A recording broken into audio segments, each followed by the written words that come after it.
like I said earlier, I just want somebody that can do the sales, go find the advertisers so I can do what I know how to do and not waste any more energy on hearing no or radio silence. And I'm trying to keep it as positive as I can.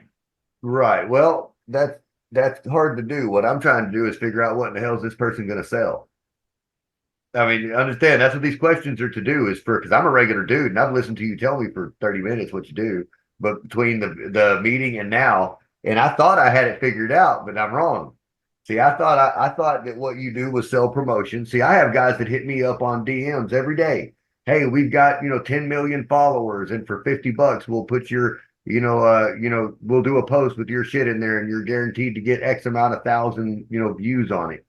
That's promotions. That's what I thought you were telling me you did. But then you I were guess talking it could about be, I guess yeah, then you were talking about videography, and I was like, okay, well, what he wants to do is do sports videography, but he wants to get a premium because he has a following, right?